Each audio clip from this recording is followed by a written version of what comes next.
So just a little bit on the theme, and then I'll introduce our keynote, Dr. Slovic. I think one of the things that unites, SMDM, we have sort of the math nerds and the social science nerds, and I think one of the things that unites us is this concept of value. And so when we came up with this theme, Many Views on Value, we thought it was a great theme to kind of bring together all of the ways people think about SMDM. So just a little bit about how we thought about it. This is that typical value equation. Value is benefits over cost. But the reason I think we're not achieving healthcare value as quickly as we'd like is because there are so many views on value. Because whose benefits are you talking about? Are you talking about benefits for society or benefits for the patient or somebody else? And then whose costs?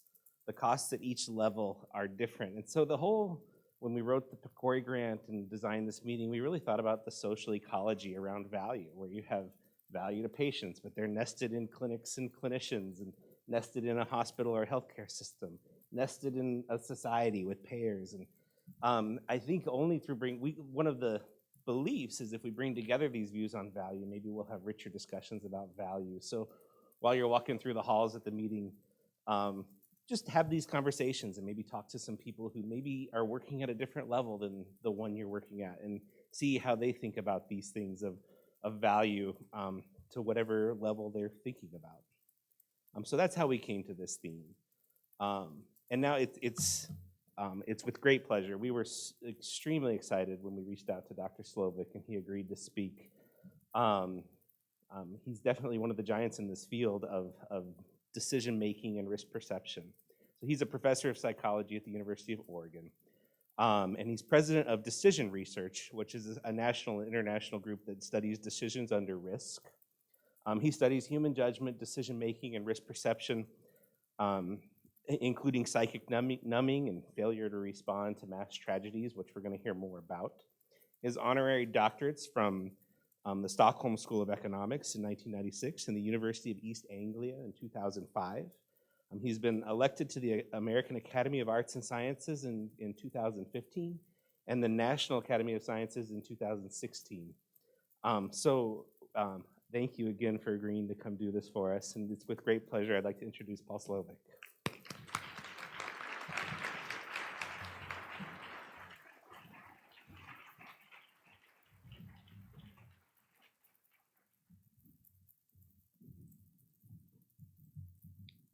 Thanks for inviting me to come here. Not too bad a drive from Eugene. I saw a very nice video on Portland, but you ought to come see Eugene as well. It's a very fine city. Been there for 55 years, so I must like it. Okay, let's see here. So when I heard of the theme of the conference, I thought I should probably adjust my title a little bit because it's very relevant. So I would say an alternative title would be Many Views on Valuing Human Life, and that's what I'm going to talk about. But first, some ancient history and connection to people in this society. When I came to Eugene in 1964, I was given an assignment. My colleagues had just collected some data where they asked radiologists to make judgments about simulated gastric ulcers, and the judgment was to evaluate the likelihood that the ulcer was malignant. And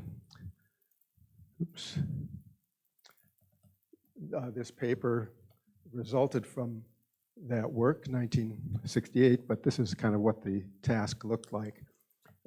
People were given 7 signs textually. They didn't see the images themselves, and they were asked to then judge the likelihood of malignancy. We had 9 radiologists. They saw 96 of these simulated ulcers, and the cues were varied in a way that when we tracked their judgments over the 96, we could see the weight they were giving to each of these signs.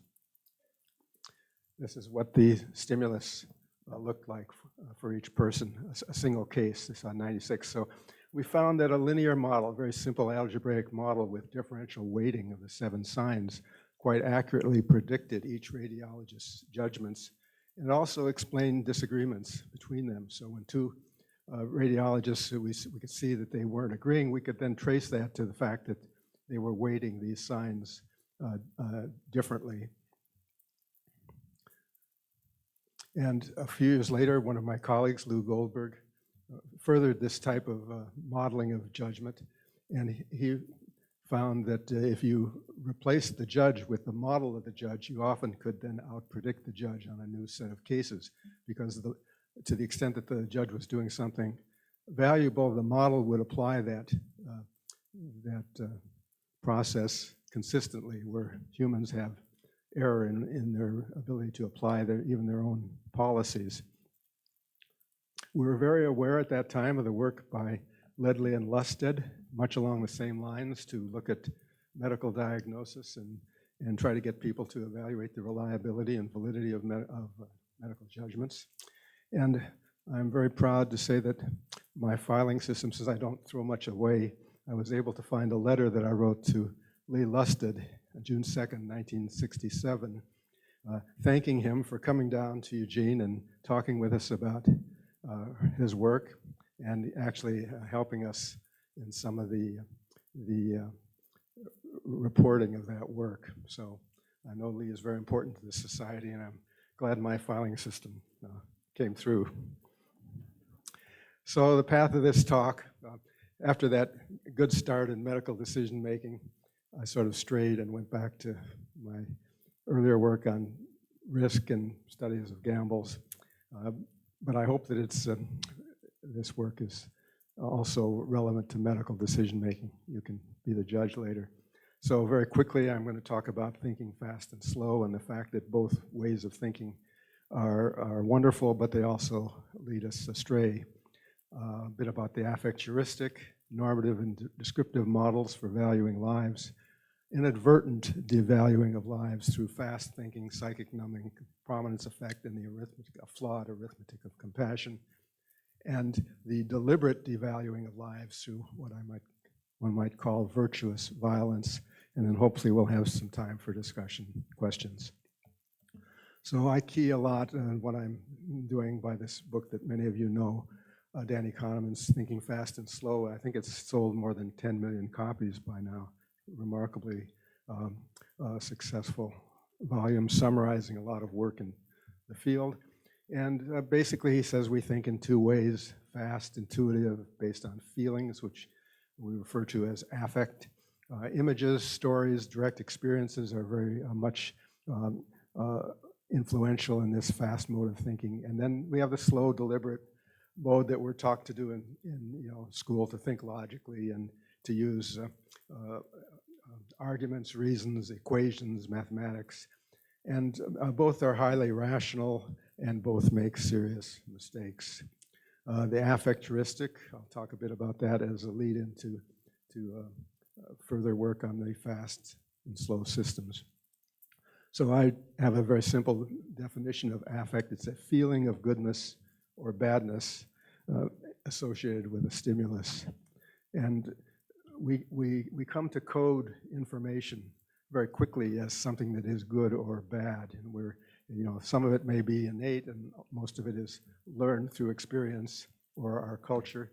Here's a book that we bought for our grandchildren to help them learn what's good and bad in the world. Very fundamental way to code the world. And there's a concept called the affect heuristic that had its origins in the risk perception work that Sarah Lichtenstein and Brooke Fischoff and I did around 1980, where we found that judgments of risk from different activities and technologies were closely related to people saying that thinking about this hazard evokes a feeling of dread in me. It was the most powerful predictor of perceived and also acceptable risk.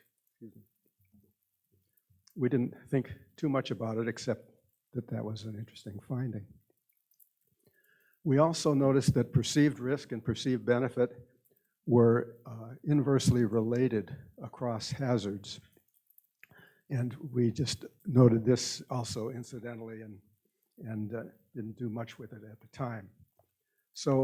But the reason this is interesting is because in the world, risk and benefit tend to be positively correlated, as indicated in this schematic diagram. So these dots represent different hazardous activities. And you see that, that if something is high in benefit, it could be low in risk or high in risk. But if it's low in benefit, it's rare that we have something that's low in benefit and high in risk. So that part of the space is sparsely populated, leading to a very positive correlation across different activities and hazards between risk and benefit. But if you ask people to judge the risk and benefit of each of these hazards, you get a very different picture. You get a strongly negative relationship. Here's what it looks like in actual data. And so we wondered about why that was. We didn't do much research until a few years later. I had a graduate student, Ali Al-Hakami. He did a thesis trying to investigate this. And he found that the inverse negative relationship between risk and benefit for any hazard, say, for example, nuclear power, depends on the degree to which that activity is judged to be good or bad. So you see the affective aspect coming into it. And here's what it looks like in actual survey data. At the top, we have two activities that expose us to radiation.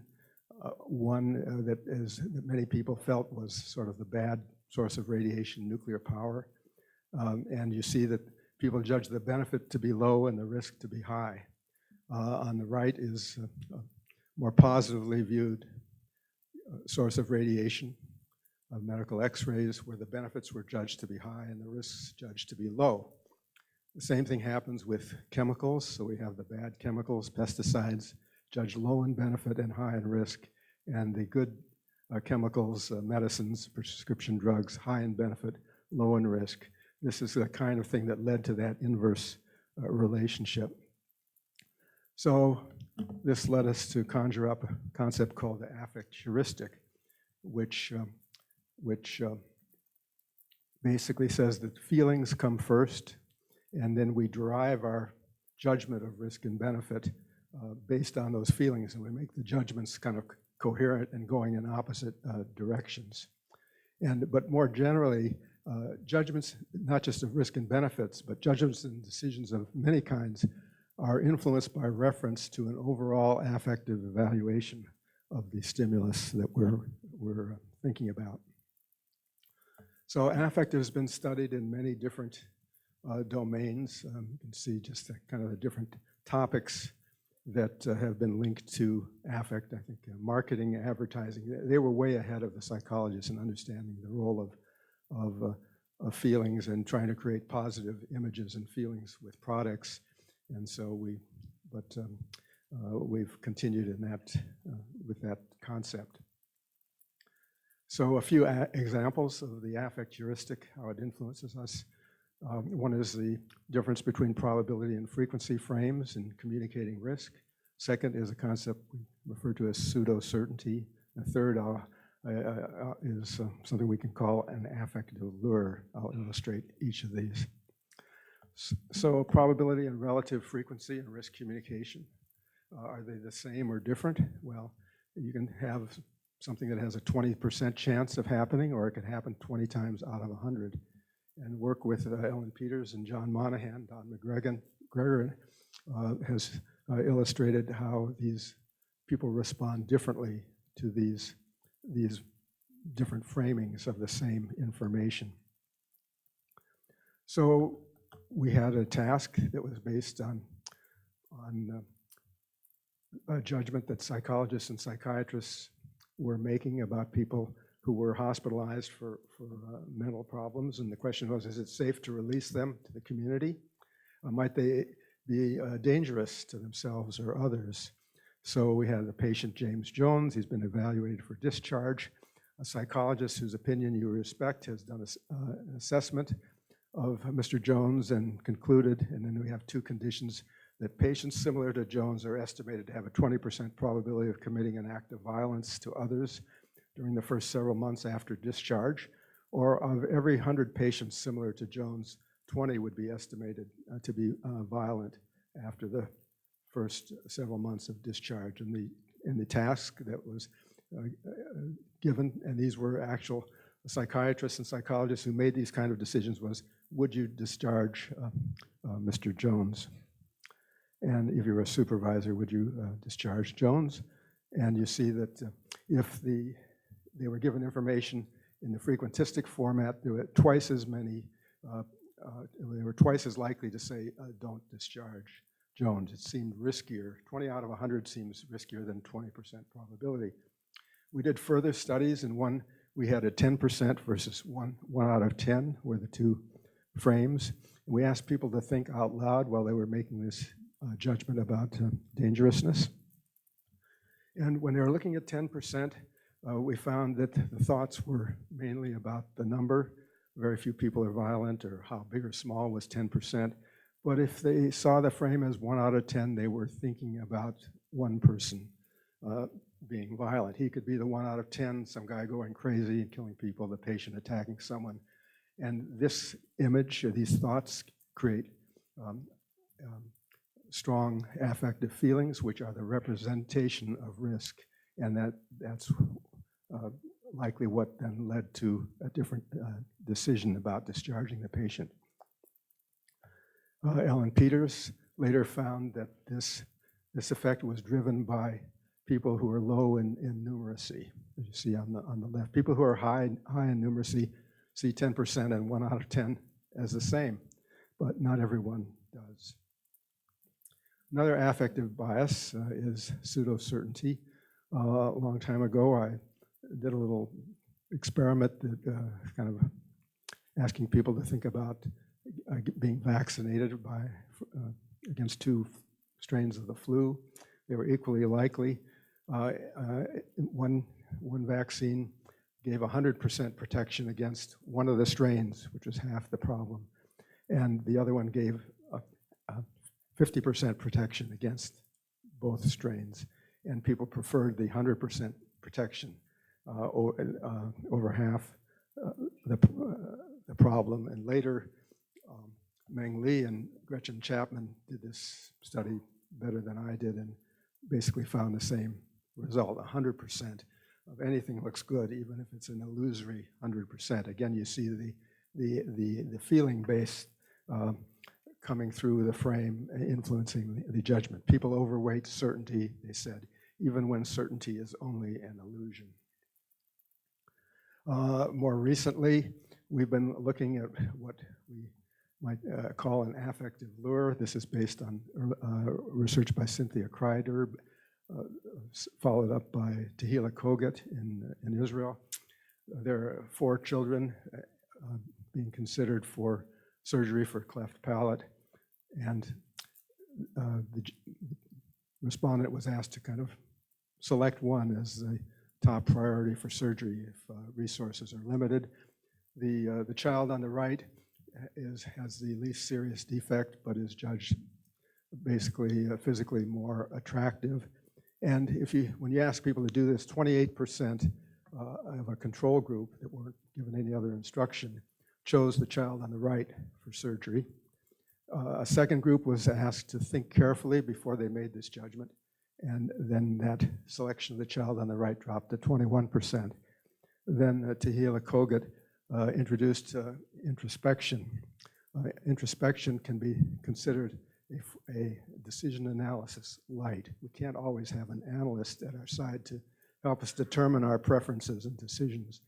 But a brief moment of introspection about what should be important to our decision might actually be useful. And so she asked people, before they made this judgment, to pause and to think about 4 considerations that might be relevant: the severity of the cleft palate, the need for surgery, feeling of empathy toward the child, and how touching is the child's experience. And that group, only 11% chose the child on the right. And then another group, which was not given these 4 things to think about, but were asked, formulate your own things about what you think is important here before you make this decision. Basically pausing, slowing down, and then making the decision. And there only 4% chose the child on the right. So that's an interesting aspect of the fast and slow thinking that we can all do is before making a judgment, if we were able to slow down and think a little bit about what should be important in that judgment. So now I'm going to switch to valuing and devaluing lives with fast and slow thinking. So fast thinking is relying on what we might call our gut feelings is our default mode of thought. It's easy, it feels right, it usually works, but it can lead to serious mistakes. And one of these mistakes can be characterized as the more who die, the less we care when we're on this fast, intuitive system. Our president is famous for relying on his gut and making fast decisions, and some of these don't turn out very well. Slow thinking can accomplish miracles, but it also can lead to serious biases and poor decisions when valuing lives. And there's something called the Prominence Effect that I'll describe, and then I'll go into this concept of virtuous violence, where slow thinking leads us basically to feel that certain lives are deserving of punishment rather than protection. So we have a concept called the Arithmetic of Compassion. It comes from a poem by a Polish poet named Zbigniew Herbert.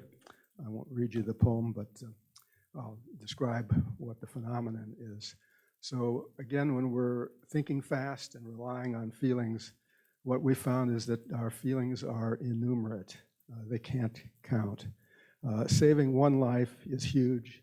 Saving a second life, 1 + 1, feels less important than saving 2, and sometimes it feels less important than saving 1. And feelings don't multiply either, since adding and multiplying are closely related. So they don't add, they don't multiply. Here's an example from Nobel Prize winner, biochemist Albert Szent-Györgyi, who became worried about nuclear war. He said, I'm deeply moved if I see one man suffering and I would risk my life for him. Then I talk impersonally about the possible pulverization of our big cities with 100 million dead. I am unable to multiply one man's suffering by 100 million. That is, if you're going with your feelings, you can't do it. We can do it if we use the parts of our brain that know how to do arithmetic. Sorry. No? Okay, 2 important questions. How should we value the protection of human lives? And how do we value the protection of human lives? Well, here are 2 normative models that we might feel worth defining value for us. One is just a simple model that says every life is intrinsically of equal value, so as the number of lives at stake increase, we just add, the overall value just adds them up. It's a linear function. A tweak on that on the right is saying, well, supposing you're getting to a tipping point where the next lives lost would lead to extinction of a group or a species, then those lives become even more valuable than the ones that came before them. So those are possible normative models that we might want to ascribe to. But our actions in the face of catastrophic threats don't seem to follow either of these normative models. And this, in part, is because our feelings override our analytic judgments. And these feelings value individual lives greatly, but tend to be insensitive to large losses of life. So many of you are familiar with the value function of prospect theory, Kahneman and Tversky's prospect theory. And you see the curvature of those value for gains and losses. And basically, when you do empirical research, you find that it often confirms that. And so this leads to one of the descriptive models that tell us how we do value the saving of human lives.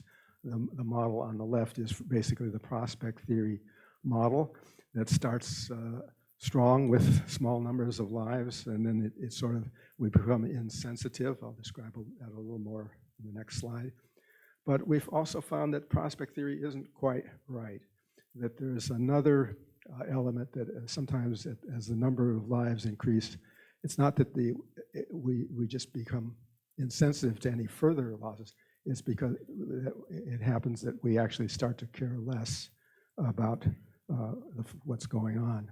So here's the first prospect theory model. You see that the difference between 0 and 1 life is huge. That first individual life is very valuable. The second life doesn't, this is again if we're basing it on our feelings, the second life doesn't feel twice as valuable. And if we contemplate a phenomenon that we're told might lead to 87 deaths, and then suddenly someone says, no, it's 88, you won't feel any different. There, it's on the flat part of that curve when you're guided by your feelings. The evaluation of the first life is something that's been called the singularity effect, and we place great value on the saving individual lives.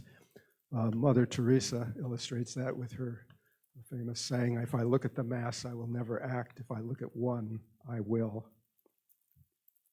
I collect newspaper articles that demonstrate this singularity effect. The man on the left, his pickup truck went into the pond in the background. The man on the right saw it, went into the water at some risk to his own life and rescued this man. It happens all the time. It doesn't even have to be a human that we rescue. This dog was on a ship in the Pacific. The ship had engine trouble, and they got the people off the ship and let the ship drift away, and then they realized that there was a dog with a name and a face on this ship. And this newspaper report talks about a $300,000 rescue effort to find the ship and save the dog.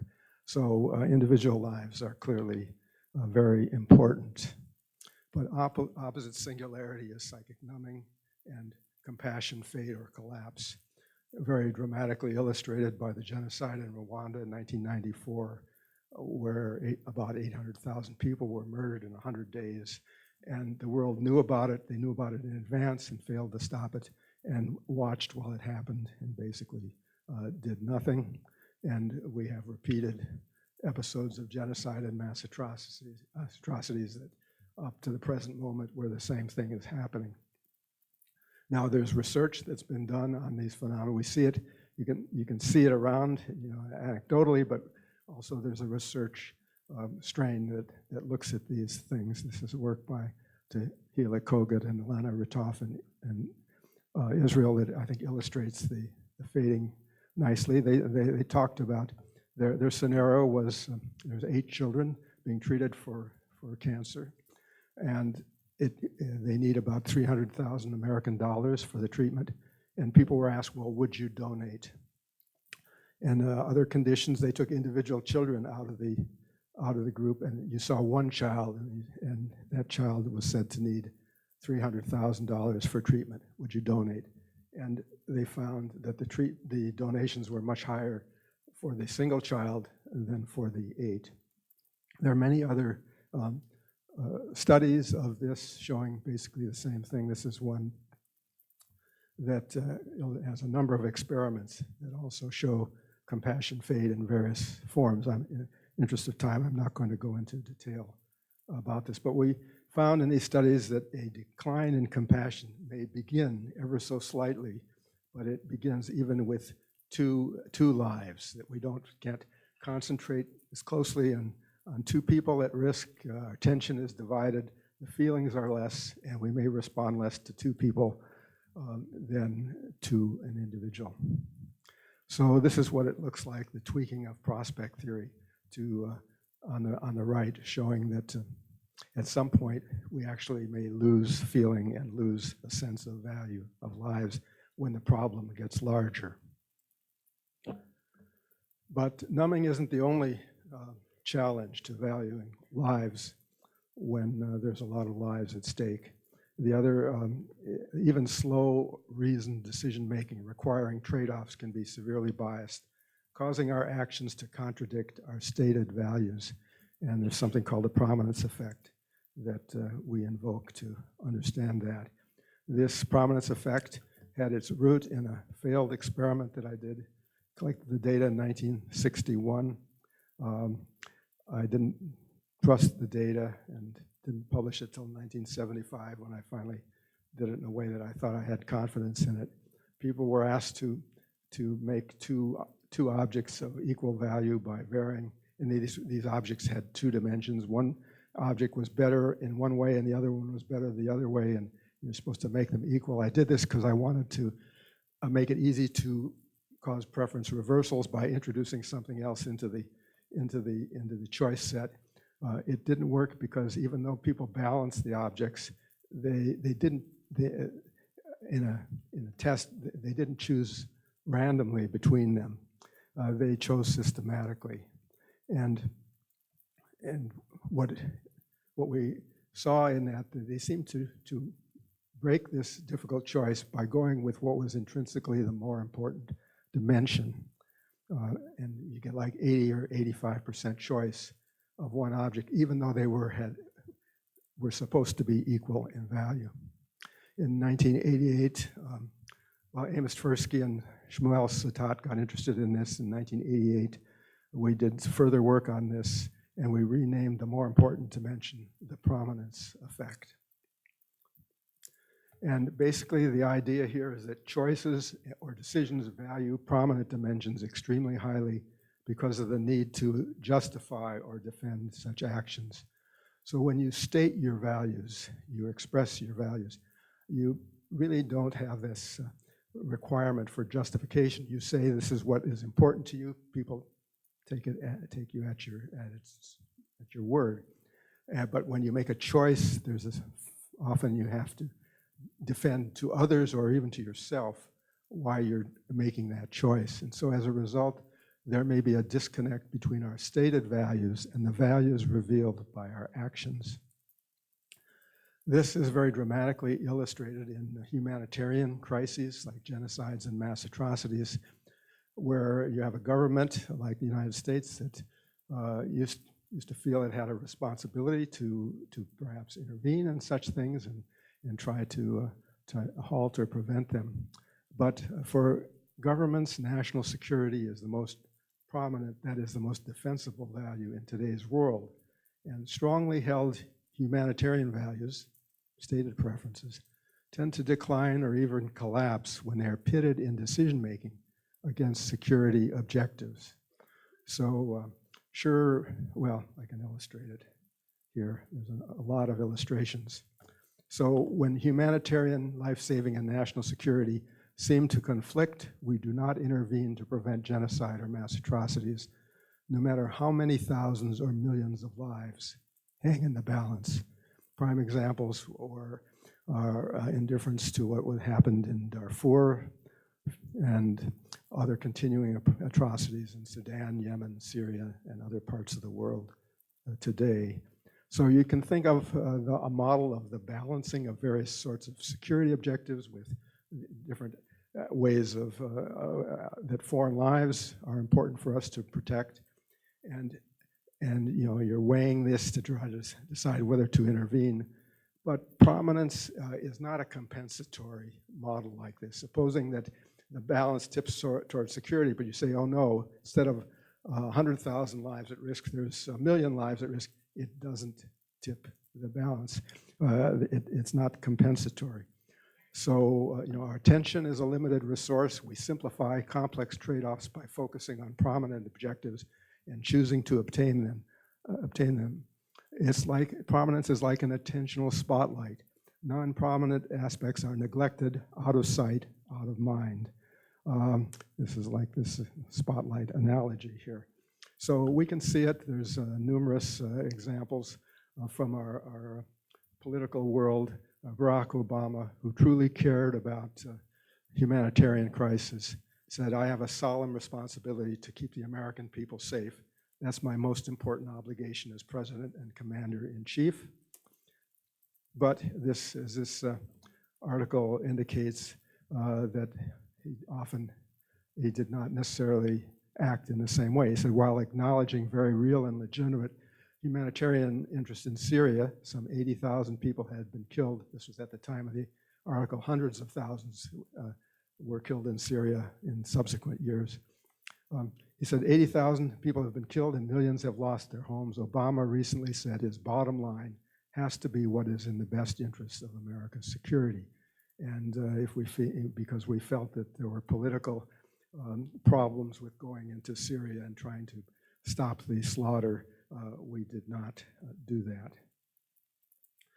So psychic numbing and security prominence are even more evident in warfare than in indifference to humanitarian crises. More recently, I was asked to start thinking about issues in nuclear weapons use, and what I learned in researching that was that these phenomena are even stronger in warfare. So in World War II, General Curtis LeMay orchestrated a firebombing campaign against more than 60 Japanese cities, killing hundreds of thousands of Japanese civilians, 100,000 in Tokyo in one night. Only Kyoto, Hiroshima, and Nagasaki were spared. Kyoto because it was a sacred city, and Hiroshima and Nagasaki they had other plans for. LeMay observed, killing Japanese didn't bother me very much. It was getting the war over that bothered me, the security prominence. So I wasn't worried particularly about how many people we killed. More recently, Daniel Ellsberg, end of 2017, wrote a book about his experience as a nuclear war planner, and he described many more instances of the way the strategists were thinking about the use of nuclear weapons and the plans that were on the books to kill hundreds of millions of people in the event of a nuclear attack on the United States. So the incoherence between the singular importance of protecting individual lives and the acceptability of mass killing is brought home in the much ridiculed proposal by a lawyer named Roger Fisher, who proposed that the secret code that the president needs to initiate a nuclear attack be implanted near the heart of a person whose life would have to be sacrificed to begin the process of killing millions. Think about that. So after many years studying how to try to increase compassion, this nuclear stuff got me thinking about what might be called anti-compassion. Work recently with Daniel Westphal and C.K. Mertz. So much deliberate harm is perpetrated by those who believe their actions are virtuous and the victims are to blame for their fate. And we've conducted a couple of online surveys just since August that illustrate some of this. And basically the point is that social, cultural, and political attitudes drive policies and decisions that devalue and harm human lives. We studied 5 harmful actions and policies and found them to be tightly connected. They're bound together by a desire to punish others who one judges to be bad and thus deserving to be dealt with harshly. This badness is the result of perceiving the other to be a dangerous enemy intending to harm oneself or one's country, or in the case of warfare, or it could be that they are a criminal or a murderer, or they're immoral, or they're a threat to one's social, cultural, or economic status or security. There are many paths to thinking someone deserves punishment. It started with a study by Scott Sagan and Ben Valentino, who published an article called Revisiting Hiroshima in Iran, What Americans Really Think About Using Nuclear Weapons and Killing Non-Combatants. And they had a very elaborate scenario about a hypothetical scenario about a war with the US in Iran. It was based on a rather long news story, but basically Iran was building a nuclear bomb, and the US intervened and bombed their facility, and then Iran struck back, and things went back and forth, and suddenly we were in a ground war with Iran. And it was not going well, and it was estimated that 20,000 American military deaths might be expected if we continued that war. But the question was, should we use a nuclear bomb on the second largest city in Iran, which to bring an end to this war and protect our troops? It might kill 100,000 Iranian civilians. Second scenario, that 100,000 was raised to 2 million Iranians. So their results were very dramatic. A high percentage of Americans supported the nuclear strike. Support for the death penalty, another question in the survey, predicted support for nuclear killing. That really tweaked our interest. Republicans were more in favor of the nuclear option than Democrats, and we decided to replicate and extend this survey, adding other harmful policies besides the death penalty into the mix of things we asked about. And interestingly, we used these scenarios, 2 million civilians in one case and 100,000. It didn't make any difference. And the responses were basically the same, I think, illustrating the psychic numbing, 100 million, 100,000, 2 million. It's basically the same response. So the five, I would call them punishing attitudes that we investigated was whether or not you approve of killing enemy civilians with nuclear or conventional weapons, whether you support anti-abortion or oppose anti-abortion policies, whether you support or oppose the death penalty for serious crimes, your attitudes towards gun control, and whether you support or oppose harsh anti-immigration policies. So we replicated and extended their study. This rather busy graph shows the typical results. If you look, so this is the percentage of people who supported the nuclear strike, possibly killing up to 2 million people, and by other characteristics of the respondents. So on the far left, are they Republicans or Democrats? So almost 55% of Republicans supported that, 15% of Democrats. Are you conservative in the red or liberal? Would you vote for Trump next year or not? And you see that 60% of those who said they'd vote for Trump supported the nuclear strike. Interestingly, though, these other attitudes like protecting the right to own guns, supporting anti-abortion legislation, approving harsh immigration raids, favoring the death penalty, they all also predicted using nuclear weapons, almost to the same extent of the political values. We also could look at turn this around and look at the percentage who said that separation of parents and children at the border was acceptable. And you see the same characteristics strongly predicting the approval of separating parents and children. Republican, conservative, Trump, and people who supported these other policies all more likely to approve that. We calculated what we call the punishment score for each person in the survey, 1 point each for opposing abortion, supporting the death penalty, opposing gun control, supporting government raids. Scores range from 0 to 4, and we related the score then to whether or not you approved of using a nuclear weapon to kill as many as 2 million Iranian civilians. And this is the result by people who supported none of these other four actions. About 8% supported the nuclear strike, and then you see a very linear increase with punishing in other ways. So across diverse domains, there appears to be a desire to punish others who are threatening or offensive. Such actions typically are defended as virtuous, and we saw that in our survey. People who approved the strike said it was ethical and the Iranians deserved it because they started this war. There's a book by Fisk and Ray called Virtuous Violence that looks across many domains of violence and argues that most perpetrators of violence believe they are doing the right thing, defending something of value and blaming the victims. The punishment score, now we bring the nuclear back into this. We had 5 elements. People could score up 0 to 5 on it, and you see the strong correlation between Republicans and Democrats' status and the number of harmful policies they endorse. So it's very politicized. So what's my point about all this recent work? These data show that non-relevant social political biases combined with psychic numbing and security prominence create support for decisions and policies that devalue the lives of millions. And we can raise the question, how do we combat this? But another question is, might such social, cultural, and political biases affect medicine?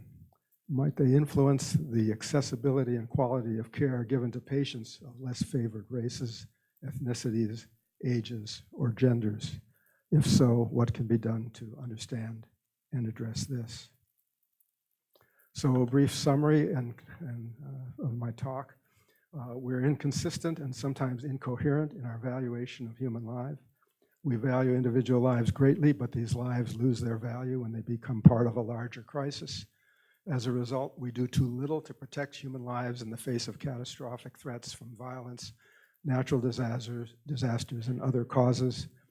In medicine, this may pose difficult choices between treating individual patients with expensive therapies that keep hope alive but are not cost-effective for the population, for example, at end-of-life care. Life-saving judgments and decisions are highly context-dependent, subject to many forms of response mode and framing effects and affective biases. This has implications for risk communication and the concept for shared decision-making. Slower, more introspective decision-making, as in the cleft palate example, may reduce some of the affective biases associated with fast, intuitive decisions. But slow thinking can also induce serious biases, as I described with the prominence effect.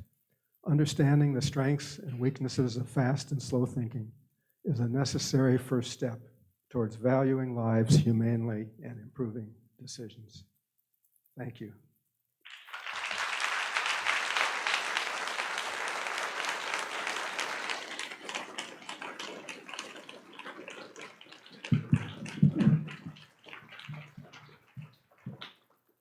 Thank you so much for that talk. There was a whole lot to think about there. So we have some time for questions. There's 2 mics in the back and 2 mics here. If people will come up, I'll kind of point at people so we kind of keep it fair. Keep your questions short, please, so we can get as many in. Thanks. Thank you so much for that talk. I'm curious about the virtual violence with the individual. So are people just as likely to kind of promote a violent response to an individual that they perceive as being a victim worth blaming? Well, clearly some violence is impulsive. It's not that strategic in that sense that you're just lashing out. But I think in other cases, we do feel that they are deserving of it. And violence is maybe a little extreme, but sometimes we're just doing things that are harmful to people. So in your revised prospect theory curve, you show that we can't count. So the difference between 100,000 and 2 million, we don't process that. But you've also shown that one person matters a lot more than 100,000. So have you done those studies with the virtuous violence with one person instead of 2 million? No, because virtuous violence is just we just come to that in the last few weeks. The data is very recent. We haven't gotten to that, but we do want to pursue it. It's very current. John Clark from Philadelphia. That was an excellent talk, and I enjoyed it immensely. As a trauma surgeon, I wonder if you might comment on your thoughts about the counterexample, which is that if 100 people are killed in one setting, we get very upset about it, but yet every day 100 people are killed one at a time in various places, and no one even thinks about that at all. What are your thoughts on that? Yes, so there's a numbing that can occur even with individual lives. And it's also linked to the fact that this is kind of a chronic thing, and we may feel that it doesn't concern us. So I think mostly now about murders, which are very homicides, gun homicides that we ignore. So in the city of Chicago, very violent, but we think, well, this happens only in certain parts of Chicago. If I don't go there, it doesn't concern me. And in fact, it happens repeatedly. So we become numb even to individual events when they occur all the time. Okay, if someone lies every day, suddenly those lies lose their impact. So even individual events we become numb to as well. The 100 that's a very dramatic event that gets news coverage for a while. But if it's in the situation like a shooting, then basically after a while that dies down too, and we go back to tolerating that. All right. Hello, Holly Whitteman from Université Laval in Quebec City, Canada. Thank you very much. That was a very engaging talk. I'm wondering if you could comment on what the data tell us about to what extent do these effects map across countries and cultures?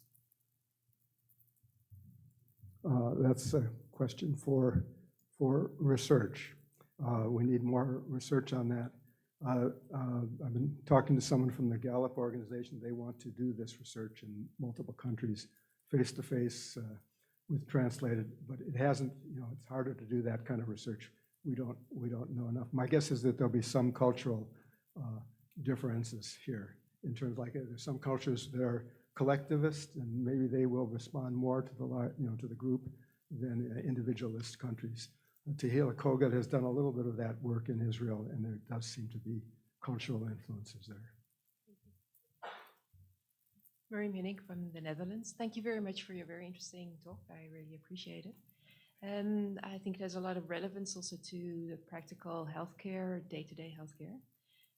I was wondering if you had any ideas about the Buddhist traditions and how that could potentially influence or alleviate this, especially compassion meditation and other things from the Buddhist tradition.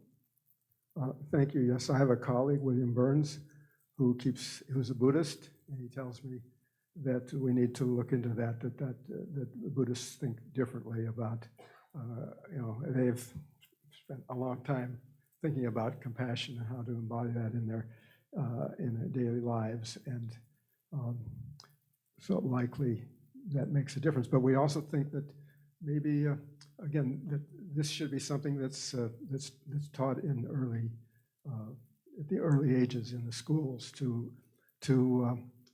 learn how to respect other people, even if they look different from you, if they have different ideas, interact and come to appreciate the importance of others and their views. We need to start at an early age and not try to correct adults who already hold those biases.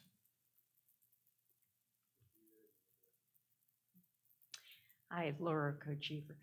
What a really, really important talk, especially right now. Do you know if there is any evidence in historic shifts in the punishment mindset, I'll call it, in ebb and flow, and you've already addressed some of the cultural contributors that are possible. I'm not a historian, but interestingly, we have the capability now through the fact that so much information is digitized to go back and look over time at texts of all sorts, including of leaders, and to evaluate those texts in terms of punishment, violence, issues of dehumanization. You can do that in computational linguistics. There are billions of words now that are digitized, and we can search those in various ways, and there are very skilled linguistic scholars that are doing that, looking back in time. So I mean, every speech over a certain duration by every one of our presidents is all digitized and online. We can go back and do that. We can compare those speeches with the speeches of Joseph Stalin and Adolf Hitler. I have a colleague who's doing that. We're looking at dehumanization speech among leaders over time. So I think we'll have the potential to address that question in the future. Hey there, Aaron Shearer, University of Iowa. So a lot of what you discussed seemed pretty normative around the ideas of harm and fairness, which is very like what Western liberals tend to emphasize in terms of moral values. But John Haidt and Jesse Graham have done work with moral foundations theory, highlighting how most of the world also values in-group loyalty, authority, purity concerns. And to what extent should, given that this is talking about different types of values and how people value that, how do we integrate those types of things into thinking about, how we make these sorts of moral valuations about how people, we talk about just why are people doing these types of things in terms of virtuous violence, and there's other moral values at play other than harm and fairness. I just wonder if you could speak to that a little bit. Well, I think you're right. Had I not been worried about time, I would have had to put the slide up there towards the end, which says the mea culpa. When I talked about the 5 punishments and harms, that's from my perspective, and others would certainly disagree and say that some of the things that I think are harmful, well, they think my standpoint would be harmful as well. So, and certainly this will be strong across different cultures too. I think that's the challenge, is that that everyone thinks what they're doing is moral from their perspective, and then we have to think, well, how do we confront that? But and because I don't think I feel that there is a difference. Not everything is the same in terms of its moral relevance. Thank you so much for the talk. Margaret Byrne from Moffitt Cancer Center. With an application of this, I think that might be important and relevant and maybe very prevalent in the healthcare system, is how we allocate money in the public health system for different treatments. For example, do we spend $3,000 on the NICU baby or use that for vaccines? So it seems like this is very applicable to that. So my question is, how do we educate or get people over the instinctive feeling that we need to save the NICU baby and forget about vaccinating thousands of kids?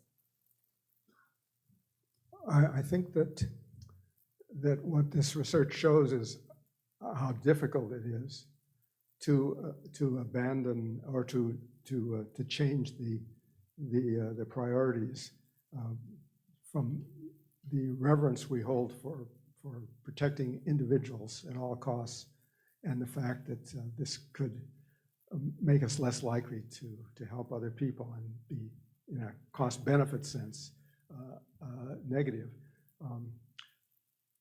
We're not easily going to give that up. And so I think the question is, can we do both, or can we have some moderation? That is, can we create the resources that we can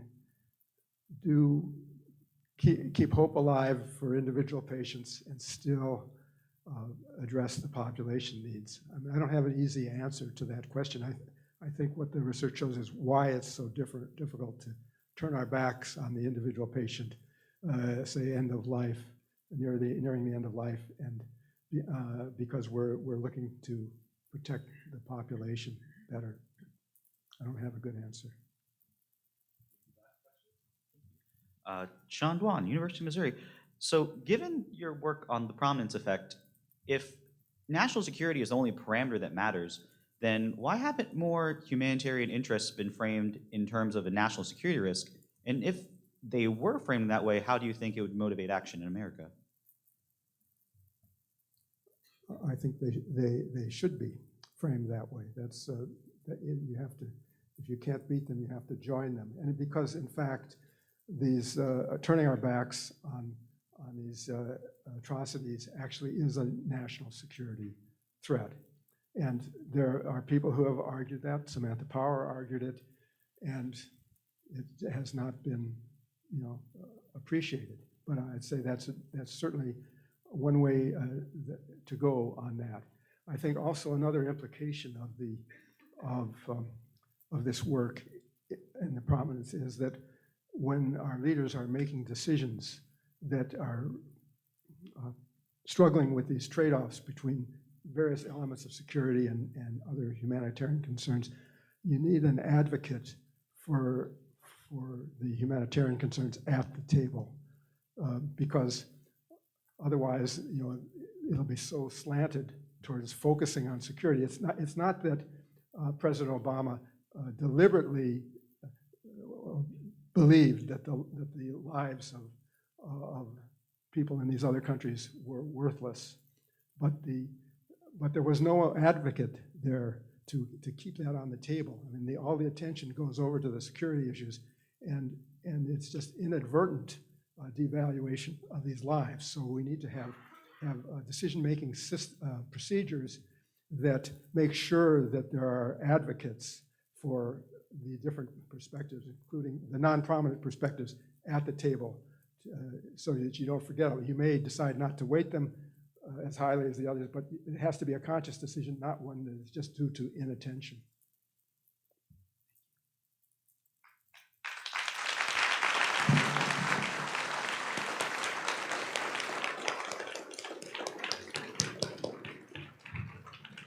Yep. Thank you again for an exceptionally thoughtful discussion. Maybe one more round of applause.